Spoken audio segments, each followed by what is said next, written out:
É a quarta temporada do Desafio Profissão, um programa da equipe de orientação profissional do curso de Psicologia da PUC de São Paulo, do NASCE Orientação Vocacional em parceria com a TV PUC.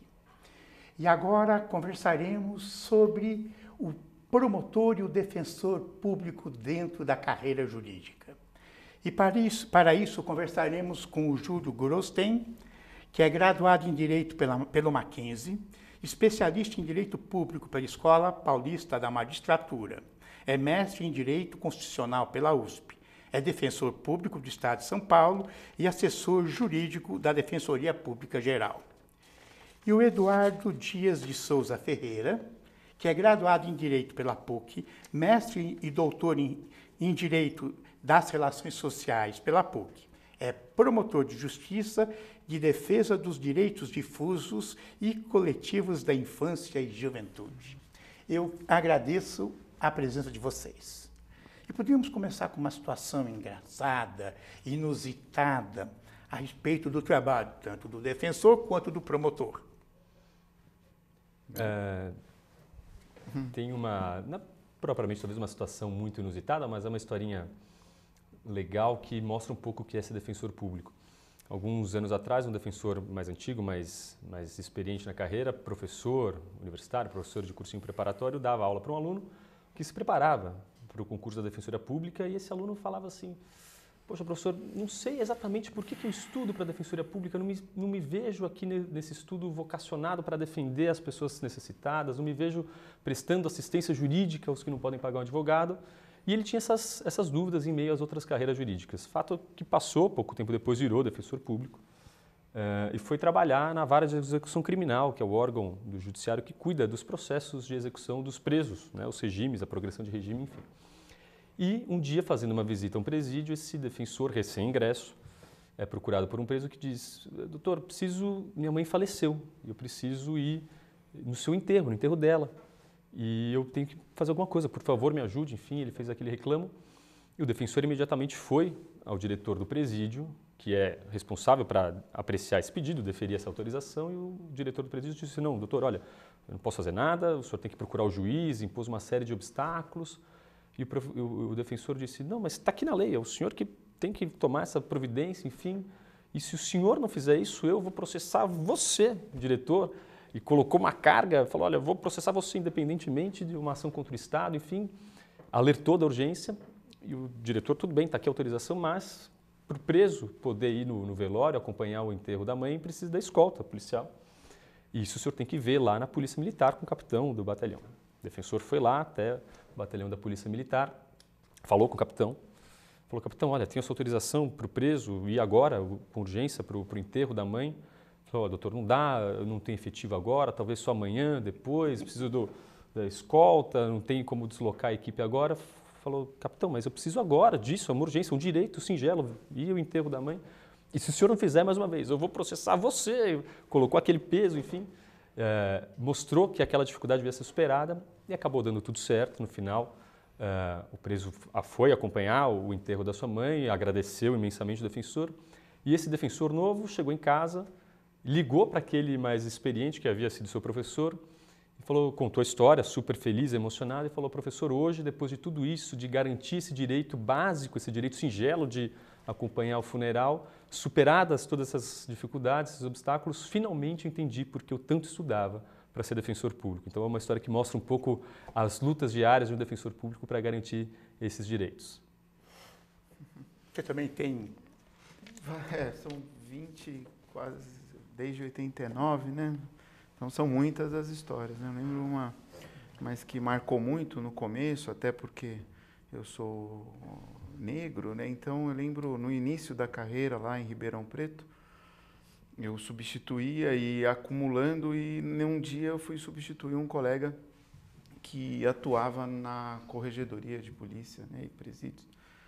E aí estavam lá... E aí havia na pauta um reconhecimento. Um cidadão iria reconhecer alguns agentes do Estado que o teriam agredido e tal. E aí, lá, nada de começar a ir andando ali pelo corredor e ouvindo ali, passando, vendo. Aí eu escuto um dos... Não, mas olha, parece que o promotor é novo, tá aí, não, acho que não... Nem olha, não vai, fica tranquilo. Aí tá bom. Aí daqui a pouco o rapaz vem entrar na sala, fica por ali. E aí vem depois um agente lá do judiciário dizer, não, doutor, parece que teve o reconhecimento, foi negativo e tal. Eu falei, não, eu não participei de reconhecimento nenhum, não vi nada acontecendo. Aí eu fui lá. Quando eu entrei no local onde seria feito, as pessoas que estavam conversando no corredor, um quase foi para trás, quase desmaiou, porque nunca ia imaginar que eu, moleque, né, com 27 anos, e fosse o promotor. Aí o reconhecimento foi feito, foi positivo, né? A gente teve de adotar algumas medidas para o rapaz e foi essa história, o susto que as pessoas tomaram, porque nunca iam imaginar que o promotor fosse tão jovem e negro. Acho, né? Então, acho que eles ficaram meio assustados quando viram e fizemos besteira, porque ficou evidente que eles nem se perceberam falando como se fosse nos corredores, né? Vamos falar um pouco especificamente o que faz um defensor, quais são as tarefas principais e um promotor. Bom, o defensor público é profissional da área jurídica, do sistema de justiça, responsável por prestar um direito fundamental, o direito à assistência jurídica integral e gratuita. Traduzindo isso, é aquele profissional do Estado que vai atender as pessoas necessitadas, que não podem pagar um advogado para orientação jurídica e para acompanhar o processo. Muitas vezes a gente costuma ver, isso é praxe na defensoria, o grosso da atuação é num processo judicial, seja um processo criminal, um processo cível, um processo que envolva a obtenção de medicamentos, mas a defensoria pública, além de atender essas pessoas que não podem pagar advogados para entrar com a ação, para defendê-las em ações, presta um papel à defensoria de orientação jurídica, de educação em direitos, tem todas as outras atribuições que tentam evitar conflitos na sociedade, seja pelo meio de orientação, seja pelo meio de mediação, conciliação. Pessoas, é bastante comum conflitos de família, conflitos entre vizinhos. Que não chegam aos tribunais, é isso? Não chegam aos tribunais, exato. E a defensoria tem essa missão de tentar evitar brigas no judiciário, né? Tentar mediar as pessoas, mas via de regra esse papel minimamente transformador, de levar para o judiciário e para a sociedade em geral a voz desses que são já mais tradicionalmente excluídos. Mas existem outros profissionais que fazem mediação. Existe a mediação, né? A mediação existe, o Ministério Público também tem esse tipo de atividade, mas me parece que para o público que a defensoria atende, falar em mediação, falar em conciliação é bastante natural e evitar que ações de família, ações cíveis em geral, muitos conflitos que envolvam também a área da infância, naquele ponto em que é possível ter acordo, né? Uma guarda, uma ação de guarda, uma ação de pensão alimentícia, esse tipo de coisa. A defensoria atua bastante, sem prejuízo, é claro, da advocacia, do Ministério Público, que também fazem isso. O Ministério Público já é uma instituição bastante mais antiga, né, que a defensoria, e ele sempre foi conhecido primeiro como promotor público, né? Hoje o promotor de justiça. E é uma carreira que existe em vários níveis, no federal e nos estados. Então, a gente atua nos tribunais de contas também, existe o promotor militar, né, que atua no sistema de justiça militar federal, o da estadual são os promotores de justiça, e os que atuam na esfera federal e também na área do trabalho, direito do trabalho. E fizemos muita assistência judiciária durante muito tempo também, especialmente antes da estruturação das defensorias públicas. Hoje fazemos bem menos essa função. Mas a nossa função principal, onde nós somos mais conhecidos, é na área criminal. É o promotor que atua processando, denunciando, acompanhando as investigações, promovendo algumas investigações em alguns casos, que é a área criminal por conta da titularidade da ação penal. Quer dizer, o MP tem ações penais que, se ele não promover, ele que é o dono da ação, chamado dono da ação penal, né? Aquelas de ação penal chamada pública.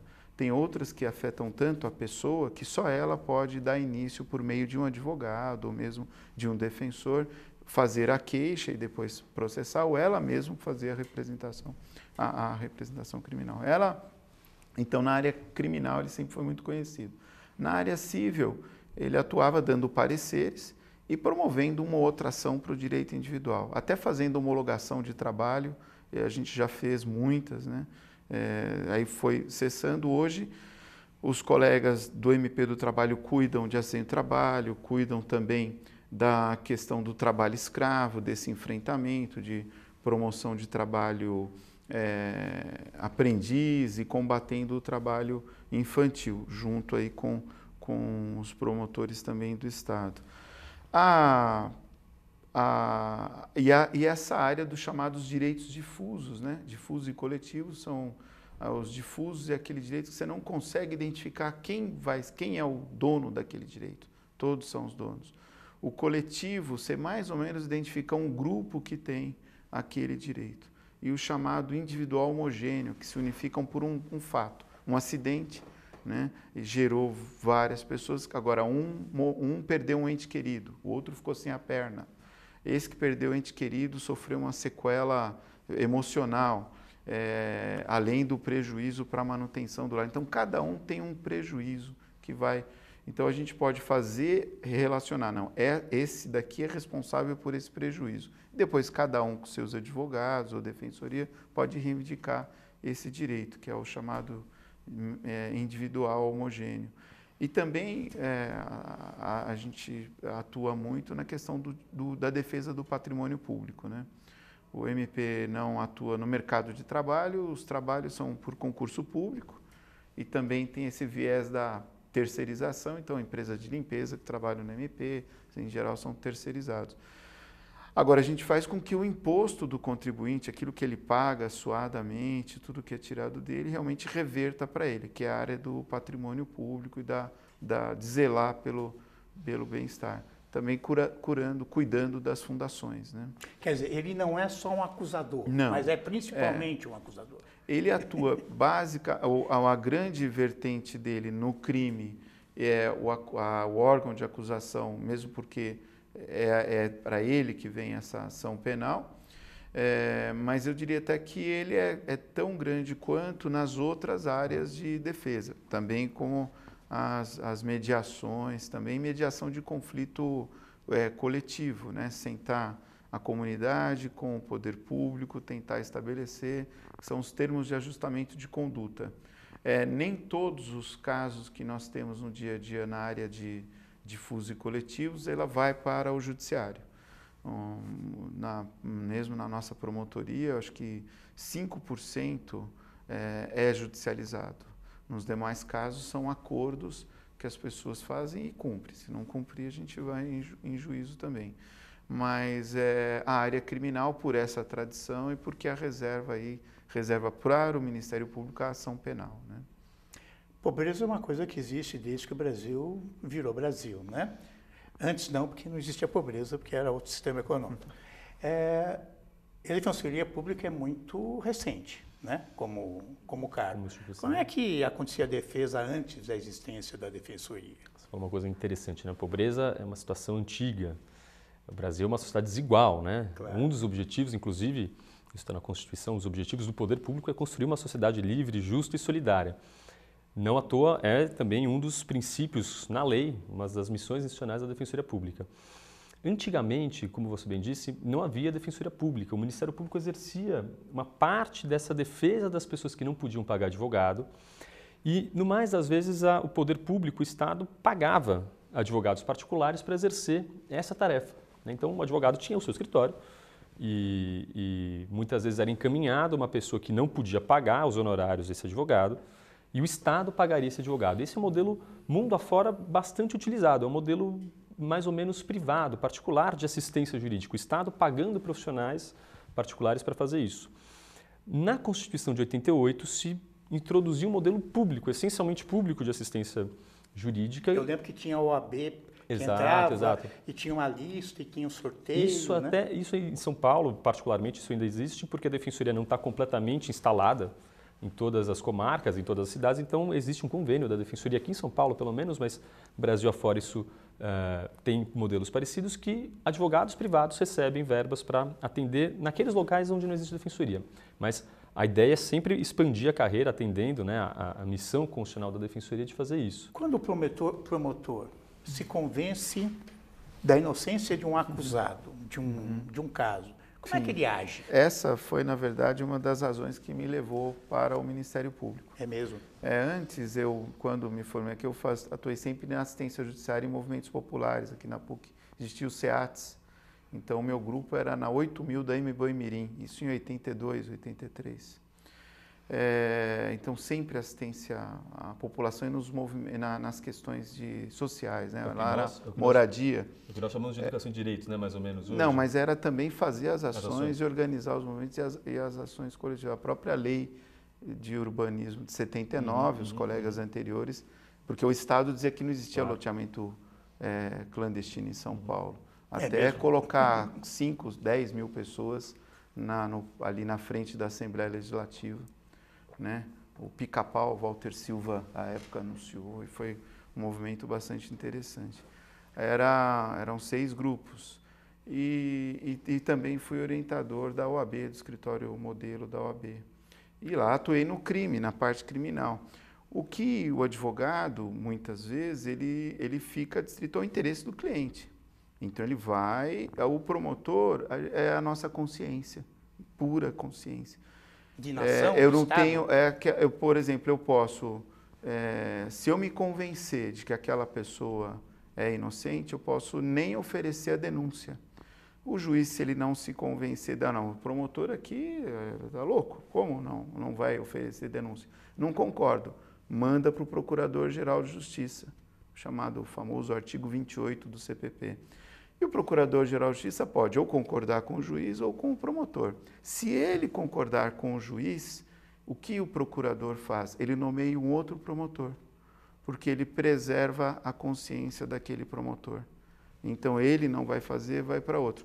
E, em muitos casos, já chega também quando você tem, porque na denúncia, quando você vai acusar, indício de autoria e prova da materialidade. Eu tenho um crime, parece que foi ele. Tenho indícios de que foi essa pessoa. Eu ofereço denúncia. Agora, para condenar, não. Eu tenho de ter prova da materialidade, prova robusta da autoria. Se o promotor se convence, olha, teve um crime, mas eu não acho que não foi ele, ele pode perfeitamente pedir absolvição. Eu já fiz isso várias vezes. Não em casos que eu já peguei, já pedi várias vezes, mas mesmo em casos que eu denunciei, lá na frente eu peço absolvição. Eu lembro muito da figura do Pequeno Príncipe, o geógrafo do Pequeno Príncipe. Ele falou, você anda por muitas estrelas, você deve conhecer muitas estrelas. Eu falei, não, eu conheço aquilo que me contam. O que você me conta da sua estrela? Então, muitas vezes, os casos vêm para ele feitos, ali no inquérito, tudo contado. Ele lê aquilo e coloca. E quando a gente vai aferir, ouvir o santo contraditório, com a oportunidade de defesa, ouvir todas as partes, a gente se convence do contrário. E aí você pode sim pedir absolvição. Não é incomum, é uma prerrogativa, inclusive, e um dever funcional, porque antes de acusar, ele é um fiscal hoje da ordem jurídica, ele tem de primeiro preservar a rigidez da ordem jurídica. Né? Eu faço orientação profissional, né? E direito é uma das carreiras, né? Que mais é olhada. Só que os jovens têm uma imagem do advogado dos seriados não brasileiros, norte-americanos, que vai defender, né, uma causa civil lá no tribunal, com júri. Né? Existe muito isso? Essa tarefa principal, ir lá no tribunal do júri e fazer uma defesa com oratória adequada, ou é outra coisa? A gente está muito influenciado, de fato, pela cultura norte-americana, né, na TV, enfim. Mas no Brasil o sistema judiciário é bastante diferente, legalmente falando, e até a aparência, o jeito das coisas, uma sala de audiência, o juiz não tem martelinho, por exemplo, né? E aqui no Brasil o júri, que é uma coisa para muitos apaixonante, que desperta interesse, talvez muitos jovens se veem talvez defendendo, acusando ou defendendo um réu criminal ou algum outro tipo de ação. Nos Estados Unidos, por exemplo, grande parte das causas são decididas por júri, ou seja, pessoas selecionadas, pessoas do povo, que se reúnem numa sala secreta, discutem e chegam ao veredito. Então tem aqueles filmes de tribunais, de defesa, de acusação, de convencimento de juízes leigos, que a gente fala. Juízes são pessoas selecionadas do povo. No Brasil isso é bastante diferente, só os crimes dolosos contra a vida que são julgados por esse tribunal do júri. Todo o resto, todo o resto das ações, penais ou não, ações cíveis, são julgadas por um juiz togado, né? Então, todos os outros crimes, um roubo, um furto, um tráfico, as ações de família, as ações cíveis, uma ação de desapropriação, uma ação de despejo, uma ação em que se pede medicamento, uma vaga em creche, tudo isso é julgado por um juiz, pelo menos em primeira instância, e por tribunais. Então é bastante diferente. Eu acho que a prática mostra isso, que não é tão romântico assim. O júri, quando ele foi pensado, alguns pensaram, até colocaram alguma coisa na lei sobre os crimes contra a economia popular. Mas essa parte nunca avançou. Realmente o júri, como o colega falou, ficou focado nos dolosos contra a vida, né? Aí sim, essa retórica. Mas os debates e os embates, eles surgem muitas vezes nas sustentações, especialmente na atividade extrajudicial, no MP, pelo menos, do controle da política pública do Estado, que a gente faz, que ele é extrajudicial e judicial. Judicial as ações. Agora, o extrajudicial, às vezes você tem de fazer sustentações, essa semana, esses vários dias aí, a gente participando de conselhos de direitos, né? Inclusive, esses dias com a doutora Juliana Ribeiro na Câmara Municipal, discutindo a política de criança em situação de rua, e aí é esse debate. Então, você tem ali de fazer essa defesa, então você usa, às vezes, esses recursos todos, né? Mas no dia a dia com o cotidiano é muito escrito mesmo. Quer dizer, a habilidade necessária é reuniões, muito mais a escrita do que... Talvez no grosso do trabalho, na maior parte do trabalho... A escrita realmente é fundamental. Uma de boa redação, uma redação clara, precisa, concisa, é fundamental. Agora, não é também, ajuda e muitas vezes é importante a técnica assim, de plenário, de retórica, a participação, conhecer a dinâmica de grupos, conhecer como é que se opera num plenário, quais são as técnicas de discussão de plenário, isso é importante. Né? E mesmo assim, só voltando para o júri, um detalhe, mesmo o júri não é igual aos americanos, lembrando aquele filme...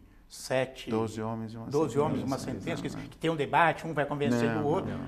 Não é assim, cada um, nem podem ter muito contato. Nem pode. Né? Na sala secreta, no júri, eu fiz um pouco de júri, na sala secreta e tem os esclarecimentos todos que são feitos, mas é tudo realmente bem mais individualizado. Eles ficam lá, debatem entre eles, mas não é aquele modelo americano. Pela Constituição, o voto dos jurados é sigiloso, o voto é secreto. Inclusive.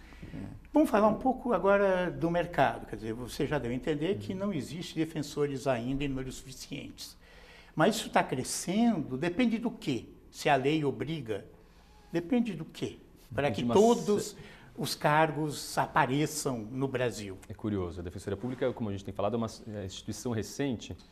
O doutor Eduardo falou agora há pouco, é muito interessante ver que a gente, em alguns casos, sobretudo na área criminal, a Defensoria Pública está de um lado e o Ministério Público do outro. Promotor e defensor público numa audiência criminal estão em disputa, mas existem tantos outros campos que existe uma atuação conjunta. E a criação da Defensoria Pública, a expansão dela, depende fundamentalmente de lei, não é uma opção ou não, mas é um dever criado pela Constituição. Em São Paulo foi criada, por exemplo, em 2006. Depois de muito tempo, isso desde 1988, quando a Constituição mandou criar a Defensoria. E os estados têm, paulatinamente, implementado suas defensorias públicas, talvez a defensoria pública mais estruturada, que consegue atingir todas as cidades, seja do Rio de Janeiro, mais antiga, mais bem aparelhada.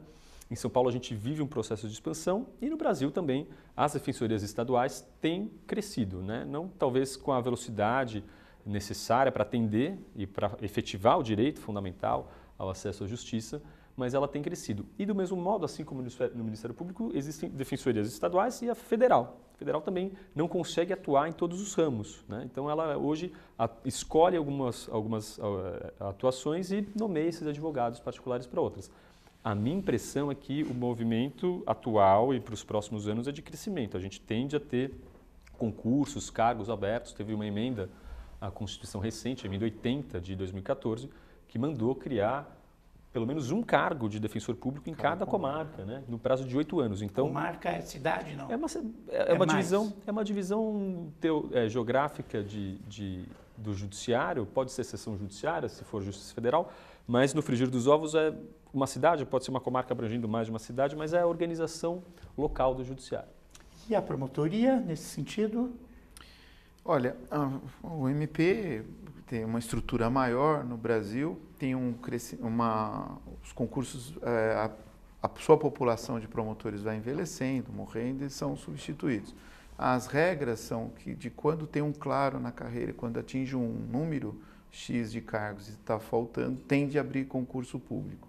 E também o crescimento em alguns segmentos. A opção do MP nos últimos 8 anos é de melhor infraestrutura na atividade de meio, para que os seus membros consigam ter uma capacidade de trabalho duplicada. Aí se aumentou e criou-se um mercado chamado analistas jurídicos, né? Mesmo que hoje, para ser promotor e também defensor, você precisa ter 3 anos de atividade e juiz também. Então, muitos analistas, um analista que está comigo, ela está no oral da magistratura do Distrito Federal, e já passou no concurso da magistratura, está esperando chamar, de Goiás. É muito comum eles, ou depois entram no MP, alguns vão para a defensoria, enfim, a meninada aí se organiza.